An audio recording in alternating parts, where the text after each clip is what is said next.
Welcome to the Back to Basics APC podcast, episode 3. Please don't forget to like, share, comment, and click on the bell button below to subscribe to our YouTube channel. Alright guys, you know the drill by now.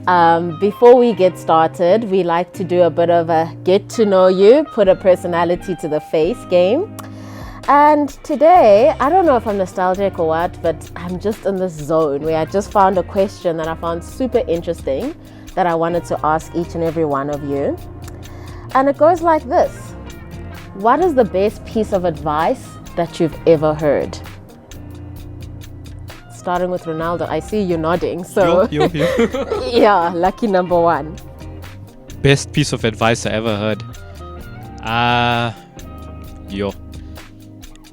I don't know if it's the best, but I think a good piece of advice that I heard recently that I do try to apply every day moving forward since I heard that advice was just to be more present, be more aware, but not just physically of surroundings and stuff.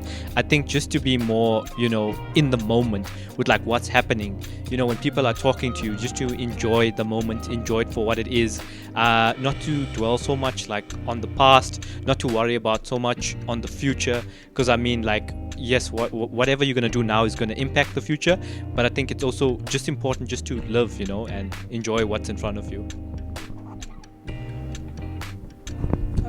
I'm still taking that in. I'm like, I would say the best piece of advice I have received so far is what got you here won't get you there. And for me, that really speaks to that. You always have to grow. You always have to learn. Even if something got you to here and it was good, it was tip top, it definitely will not get you to the next level. If you feel like it is getting you to the next level, then that means that is not the true next level that you should be sitting at. Yeah. Okay, another hard one, but I think for me, one that I remember almost every day that keeps me going is you can always start again. At any point, at any time. I think we're so used to people attaching achievements to age. Oh no, I need to do this by 30, I need to do this by 35. I think the moment I removed all of that and at any point it can be game time, then it reminds you that you can't say it's too late or think you don't have a chance anymore. You can always start again. It's my turn, I guess. I resonate with Ronaldo's one. I read a quote years ago. It says, be present in the experience without resistance. I've just forgotten the author. My apologies. It says, be present in the experience without resistance. So the piece of advice I got, and I link it to this quote, is do what you need to do that is within your power, and do it with everything that is in you. Your best, give it your best ability, and everything else will fall into place. And coupled with that is that every experience that happens in your life, whether you deem it at that moment to be positive or somewhat negative, is working together for your good. So that's what I have learned, and what I try and sort of as I live my life, to understand it from that perspective, that everything is working together for my good. I just need to be present without resistance. Thank you. Awesome. Hey, I've been putting my fellow comrades on the spot and they've actually been acing it. But this is not for you to take into the APC exam. Bringing me back to my topic for today, which is insufficient preparation for the APC examination. Okay, you know the drill. I'm starting off with the founder of B2B, Pindi. What are the insights in terms of your script reviews when it comes to candidates in preparing insufficiently? Is it something that you can see instantaneously? Can you just provide us marker and script reviewer insights when it comes to that? Thank you for that question, Yazani. And yes, it is something that you can see instantly as soon as you start going through a script that, this individual did not prepare. Like from last week's podcast where Ronaldo was mentioning that there was a task where you really kind of had to dump everything you used to prepare and you had to apply your mind on the day. So now people like to go through the extremes where they're like, for everything, I'm just gonna not prepare. Just gonna apply the mind on the day because that's what they're trying to test. But that is not correct. Remember, there's always a balance to everything. Don't be on the extremes. So you need to prepare for technical tasks like the accounting, the tax. That's the easiest for us to see that someone did not prepare. There, you need to prepare a certain way, and I'm just gonna hand over to Sinazo, who will tell us how to prepare for those technical type, because that's the best one where we can illustrate to show that someone did not prepare. All right, thank you, Penny. To add on that note as well, you find that candidates are good at identifying the trigger, that it's accounting, and then they say, oh no, but I saw that it's accounting, it's I-16, and I told myself I'm going to see on the day. There's no time to see on the day. There's no time for you to be reading on the day. You should be applying. So I'm glad you brought this up because it's very important for them to know how they should be preparing and where to look for answers. Because again, when we're having this conversation and you ask them, okay, you saw that it was leases, then what did you do? And then the candidate will be like, I went to the internet to look for articles where they were applying leases in this industry. And then my question as a mentor is going to be, why the articles not the standard, right? Because you should be revising the principles. So specifically for technical triggers, I'm going to say this, and our candidates might have had it already from their mentors. There is nothing that the internet is going to give you that is greater than what's in the standard. Go back to the principles. That's how you're going to understand. And also don't skim through and say, I'm going to read this paragraph because they mentioned revaluation. I'm going to read this paragraph because of this. That means on the day you're going in understanding only the portion that you looked at. What happens now when the information refers to a principle you did not see or you did not revise? And you're going to be able to pick it up. Also taking it for granted as well, because candidates say, I work in accounting, I work in finance, I'm in audit, I deal with accounting every day. I agree, you deal with accounting every day, but in the last 6 months, did you look at assets held for sale? You didn't, which means you don't remember everything. Go back and revise principles. I know we've been referencing to accounting when we make examples, but it's the same for auditing. It's the same for tax as well. When you go to the internet and look for articles when they speak about those things, it's going to increase your anxiety as well, which is one of the things that we've discussed, because those articles don't end. Start page 1 of the Google search, it's going to take you to page 7, and you keep reading those articles the whole 5 days, but you could have just sat down with the standard and revised the principles. That's the best approach. Okay, perfect. Do you have, Yandisa and Ronaldo, anything further to add on, or? So I think just to talk a bit about what Pindi was saying, I think it is very important to also have, like the technical down, because I mean, like you look at your task A, you look at your task B as well. Like if you didn't know that maintenance could be split between the capitalized portion and the expense portion, and you went into the exam, that was a major point that SAICA gave you in the pre-release, and they expected you to respond to on the information on the day. And if you didn't, then SAICA is saying, okay, now this person, they obviously can't research, they obviously can't apply what the standard is telling them. How can I say this person is competent? So yeah, I think the technical is also very important, and a lot of candidates underestimate it, maybe for the same reasons. Oh, I'm in accounting, I do this every day. But then again, like, are you in the airline industry? Do you work with leases? So yeah, very important just to brush up.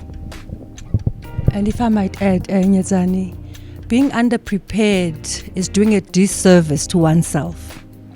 I think you need to reflect and ask yourself, do I really want to qualify and register as a chartered accountant in South Africa if I'm not willing to put in the effort to get myself prepared and ready to,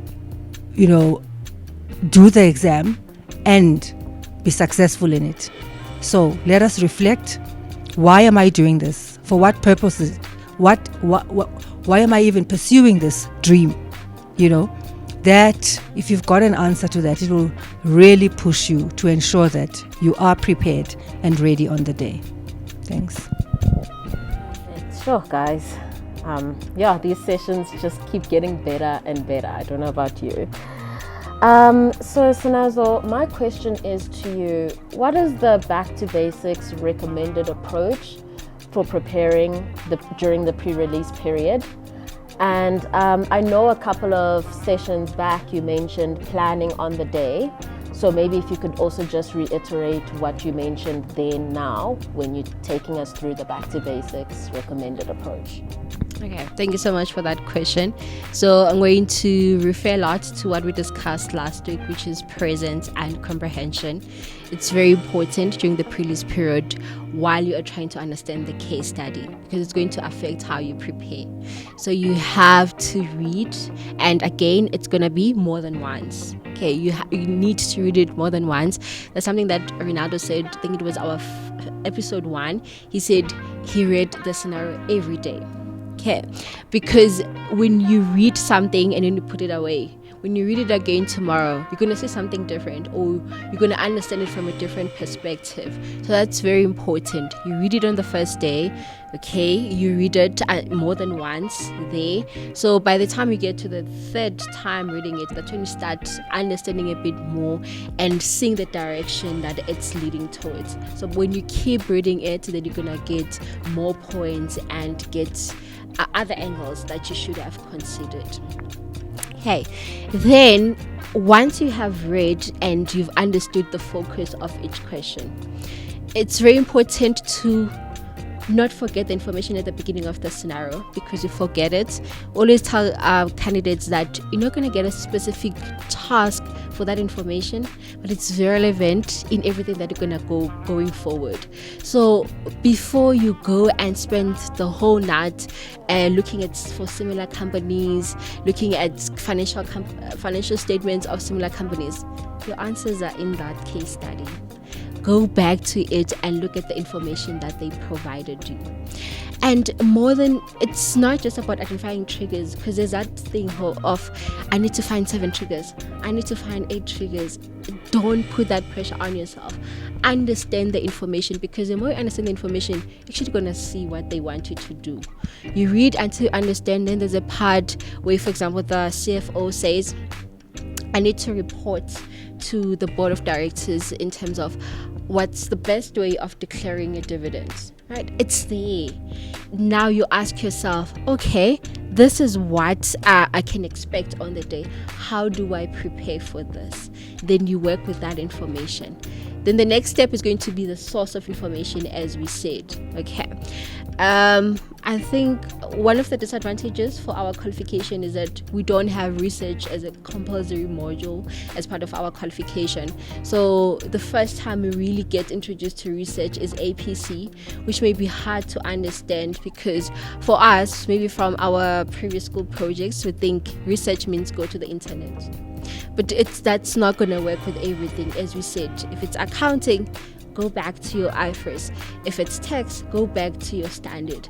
If it's ethics, remind yourself, okay, what are the principles that need to be considered in ethical setting, and where do I find those principles? It's not those things, you've been looking at them, so which means that you are more effective, you are more efficient, and the application comes quick. You don't wait for the day for you to apply. You're already starting applying now. On that note, I've noticed with calculations as well, you find that the numbers are there. Then you ask a candidate, okay, for example, the 2023, the last task where it was hedging, they already gave you all the information for the call option. Then you ask, did you start working on the information because it was provided? You have the numbers. And the candidate will be like, no, I was going to calculate on the day.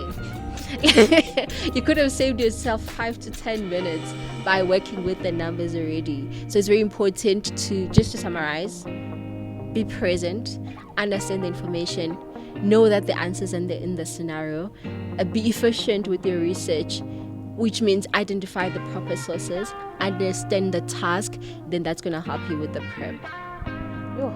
That is awesome advice. I mean, does anyone have any top-ups or anything to add on that? Yeah, you killed it, eh? Left everyone speechless. Ronaldo, how did you prepare for your APC 2023 exam? That's a good question, actually. So, just so you guys know, 2022 didn't really go my way, and then I said, listen, I need to make a change if I want to pass this year, being 2023. And I contacted Pindi. I did my script review. That was the first step, right? Just understanding where did I go wrong? How can I improve from there? And then I realized, like, during the script review, listen, it's not just the way that I was attempting the APC. I need to change a lot more than that, you know. Now, like Yandisa was saying, I need to apply myself, you know. I need to actually be present. I need to say, okay, what are they asking me in the pre-release? How can I read? How can I comprehend better? And actually 2023, I did start to read more books. I started to do things even in my 9 to 5 at EY, in my auditing life, you know. I started to apply what I was doing work-wise to my preparation for my exam. So it was a lot more than just, you know, a few changes. It was more like a lifestyle change that I had to make. But I think like that was like one of the main reasons that I actually did end up passing 2023. So already during the pre-release, you know, I read the pre-release every day. I engaged. I didn't go straight to the internet for my research. I first asked myself, what is the principle? Do I know the principle? Is it in line with my standards? Then only if there was a question I needed to ask, then I said, okay, my group doesn't know this, I don't know this, let me go and see what the internet has to say about this. And then I used that sort of to complement my own internal knowledge. And I think just combining those few factors, it really was a big improvement for me in 2023. And yeah, that's how I ended up passing.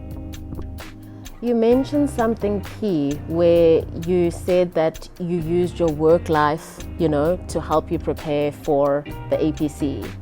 So a lot of candidates are audit trainees. What are examples of that? Because they're just looking at cash and bank and they're like, okay, you know. So could you just give insights into that? Yeah, sure. So a good thing to understand there is, yes, cash and bank. Okay, let's say cash and bank, right? I'm doing cash and bank in my audit life, 9 to 5, but then on the APC, they asking about leases in the airline industry. It's obviously not the same topic, right? So it's a different standard, IFRS standard, but the principles will be the same. And that principles you apply in your 9 to 5, you can apply it in your APC exam. So when I talk about principles, what I mean is like, for example, like let's say I've never audited cash and bank before. I don't know how to audit cash and bank, which is probably unlikely. But let's say I don't know what the standard says. Then where you're going to go? You're going to go back to the standard, because the standard's going to give you your answers. You're going to ask your managers, which is your group in the exam.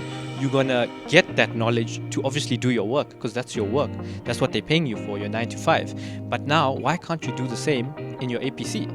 You need to understand something, you should research it. You should apply yourself. You should ask people who have knowledge on the subject. And that's, you know, how you can get the pass ultimately. Okay, perfect. And I do want to dwell on this a little longer. For candidates writing APC, I know your different audit firms have different methodologies. Banks also work differently. Would you advise a candidate who's in second year to be rolling papers forward or creating papers, you know, in order to better improve their preparation? So this question, I have the answer, but Pindi actually told me this, and I wanted to come out of Pindi's mouth. So you remember what you told me? I'm hoping I remember, otherwise I was not present when we were in that session. So yes, definitely one of the things that we advise candidates is to say that your preparation for APC is in the workplace. Remember, it's a professional exam. All SAICA wants to see is how are you in the workplace. So if you had a manager that was working with you, they gave you a task, which is what happens every single day. You get given tasks to do. How do you do it? So the candidates like to split themselves as well, wherein there is the Ronaldo that's in the audit firm, and then there's the Ronaldo that writes the exams. If you look at the script, it's two different people. I always like to ask the candidates, if it was your manager that you work with and they reviewed your script, would they agree that this is you? Or your manager would say, nope, this is not the world's best trainee or the world's best manager or assistant manager that I sit with every day. So you need to make sure you're not separating yourself. And going back to the question on our advice on, do you roll forward work papers, which is the easiest one, or do you start them from scratch? We highly advise you start them from scratch, and this is what we pitch to audit firms as well, where we say this is where we can make a difference with aligning the self-interest of passing in the APC with also applying yourself in audit workbooks, which overall improves on the audit quality. Works for the employer, works for the employee as well, because of that self-interest in passing. So definitely start the workbook from scratch. It's training your mind to be able to research, like what Ronaldo was saying. Go back to the standard. Sometimes you'll speak to a trainee where you are reviewing their PPE workbook. You're like, Kana, which standard is this? And they will be like, I don't even know. I'm just ticking and batching. I'm just getting invoices and agreeing them to what's sitting in the TB. So definitely start work papers from scratch to train your brain in that 8 to 5. Imagine 8 hours of practice for APC. Nothing can beat that. Not even like a few 2 hours sitting with us in a script review, because it's a short space of time. Yeah. I hope you're listening, guys. So for all those who have just been rolling forward last year's working papers, yeah, where we catch you. Yeah. Anyways, I'm not sure if there's anything more you would like to add before I move on to my next question. Okay. Yandisa, as you know, our jobs are stressful, audits are stressful, articles are stressful, and, I think everyone struggles in this period with work-life balance. Then on top of it, they still need to factor in preparation for the APC. So from a psychological expert, we just want to get advice on how best do we strike a work-life balance preparation, and what advice or tips would you give to candidates today? Thanks, Nyazani, for the question. There is no balance, but we can integrate our work and life and preparation for APC. How do we integrate? I referenced in previous episodes the importance of self-awareness. There are people who prepare in advance. There are people who like to work under pressure. Whichever approach you use, have the appropriate strategies that are going to aid you in being successful. It's very personal, but we've got tools that are available at Back to Basics that, at your disposal. However, personal development is very personal. So one needs to have resilience. Resilience says it's a tough process journey ahead, but I know I can do it.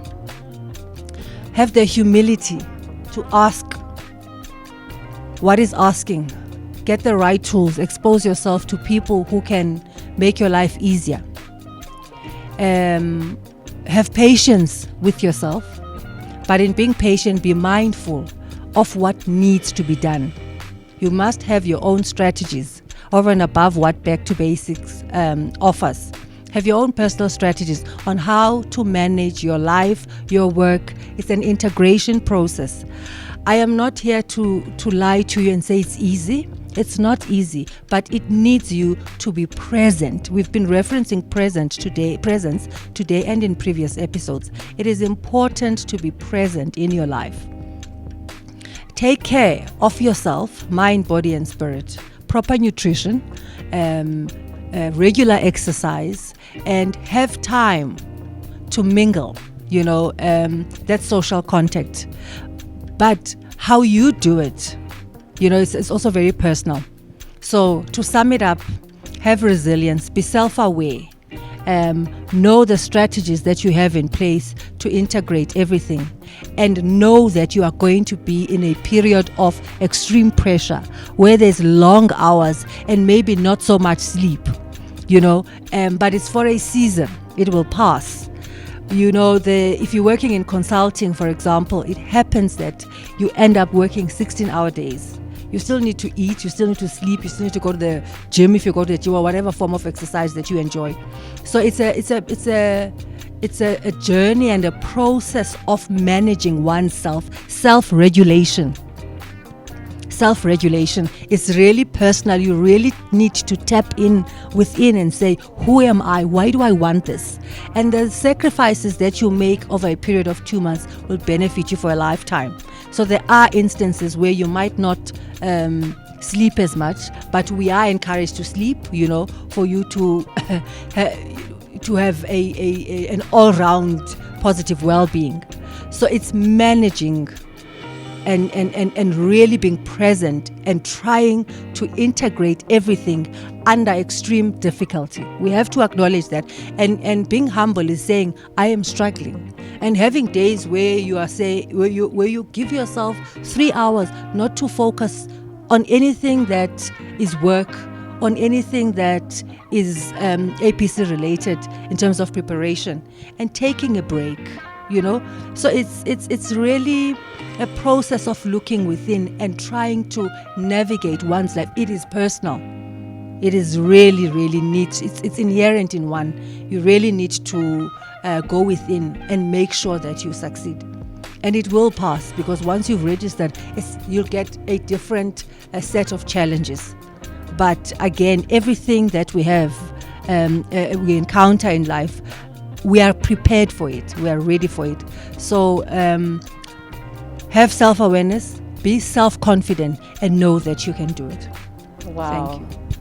Thank you so much for that. I don't know if anyone can top up what she's already said. Like, everyone's on a roll today. Hey, what is going on? Did we eat our oats this morning? Yeah. Anyways, guys, we've reached the end of the segment, but as we were saying, be present and show your presence on the comment section below, and one of our APC mentors will get back to you as soon as possible. If you have more questions or even just comments or thoughts on everything that's been mentioned, please comment, share, like, subscribe. And before I end off, I've usually got my nice quotes for the day. And this quote goes as is: by failing to prepare, you're preparing to fail. Yeah. So yeah, let me know what your thoughts are in the comment section below, and see you next time. Bye bye.